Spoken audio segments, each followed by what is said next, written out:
Gà nấu miếng dong, hương vị quê hương trong từng sợi miếng. Bạn đã bao giờ thử tưởng tượng cảm giác cả hội bạn thân tụ tập, vừa xì sụp tô gà nấu miếng dong nóng hổi vừa tán gẫu chưa? Chắc chắn, chỉ cần một lần nếm thử món này, đám bạn của bạn sẽ bị gây nghiện ngay lập tức. Gà nấu miếng dong là một món ăn không quá cầu kỳ nhưng lại chinh phục mọi thực khách nhờ hương vị tinh tế và giàu dinh dưỡng. Từng miếng thịt gà ta chắc ngọt, quyện cùng sợi miếng dong dẻo dai và nước dùng trong vắt, thanh khiết từ gà luộc, tạo nên một sự kết hợp hài hòa, mang đậm chất hồn quê. Đây là món ăn lý tưởng không chỉ cho những ngày cuối tuần sum họp hay những buổi tối se lạnh khi cả đám bạn quây quần, mà còn khiến họ không thể ngừng khen ngợi, sẽ liên tục kéo bạn đòi bí quyết và năn nỉ rủ làm thêm một bữa nữa.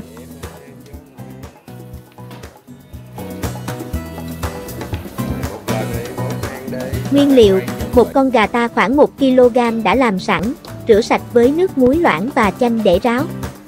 100 g nấm rơm, rửa sạch, luộc qua nước sôi để ráo. 1 củ hành tây, chẻ đôi.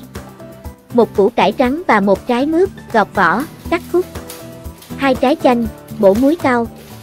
200 g cải xanh, vài nhánh hẹ, tất cả rửa sạch, cắt nhỏ. Hành lá và ngò rí, 1 phần cắt khúc, 1 phần cắt nhuyễn. Ớt đỏ, cắt lát mỏng, thêm chút cay nồng cho món ăn thêm phần hấp dẫn. 200 g miếng dong, ngâm nước ấm khoảng 10 phút cho mềm, sau đó vớt ra để ráo và cắt thành sợi ngắn vừa ăn. Gia vị: nước mắm, tiêu đen, muối hồng, đường phèn và các gia vị khác theo khẩu vị bạn bè.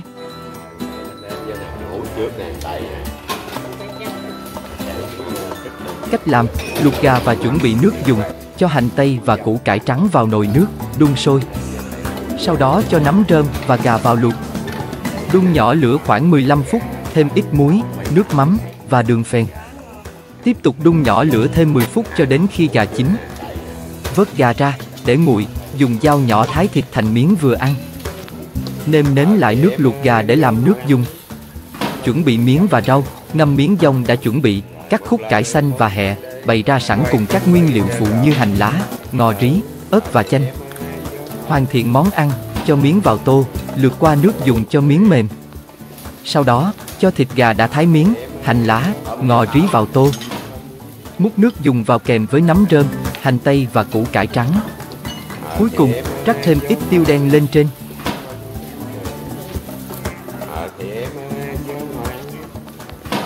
Thưởng thức: ôi, một tô miếng gà thơm phức đã sẵn sàng. Khi bưng tô gà nấu miếng dong lên, bạn sẽ cảm nhận ngay hương thơm thoang thoảng của hành ngò, hòa quyện cùng vị ngọt thanh tự nhiên của nước dùng. Từng sợi miếng dong óng ánh, mềm mại nhưng không hề bị bở, ăn kèm với thịt gà dai ngọt đậm đà. Thêm chút hẹ và cải xanh vào tô khiến món ăn trở nên hấp dẫn khó cưỡng. Còn gì tuyệt vời hơn khi vừa được thưởng thức tô miếng nóng hổi, vừa xì sụp húp từng muỗng nước dùng đậm đà, tận hưởng cái ngọt dịu từ từng miếng thịt gà, cái dẻo dai của miếng dong và cái nồng nồng của cải xanh và hẹ. Đó là sự hòa quyện hoàn hảo giữa hương vị và cảm xúc, khiến bạn bè của bạn chẳng thể ngừng tán dương và tiếp tục réo bạn tổ chức thêm những bữa ăn tương tự.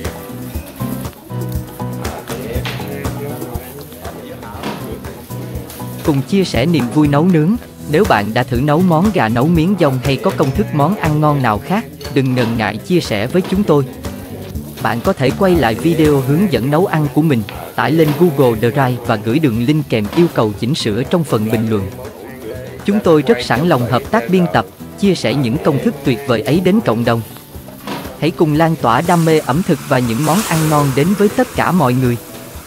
Mỗi bữa ăn đều là cơ hội để kết nối và chia sẻ niềm vui, và món gà nấu miếng dong sẽ là một lựa chọn không thể thiếu trong thực đơn của bạn và những người thân yêu.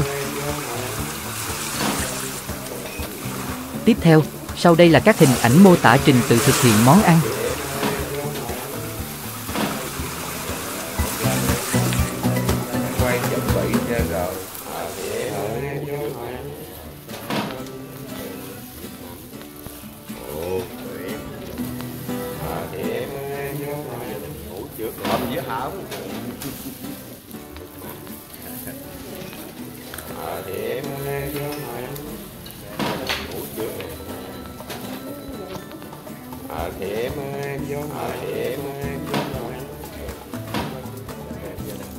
Lên đi, mốt quay chuẩn bị hết trơn rồi.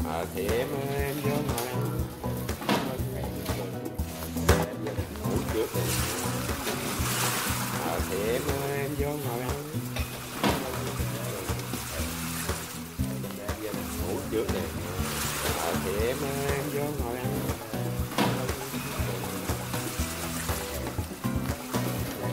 Ngủ trước thì em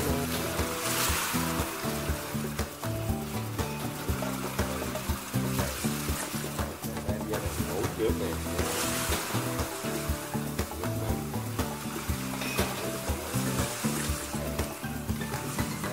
Ngủ trước nè.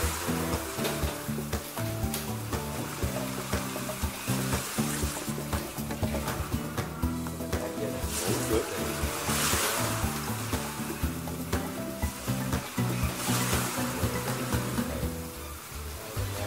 Ngủ trước nè. Ngủ trước nè.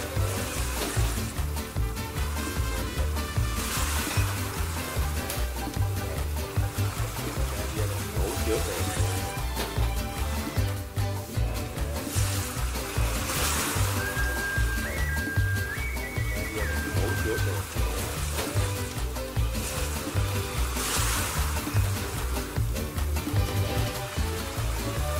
Ngủ trước nè.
Đến đây chúng tôi xin kết thúc phần mô tả cách làm món ăn này.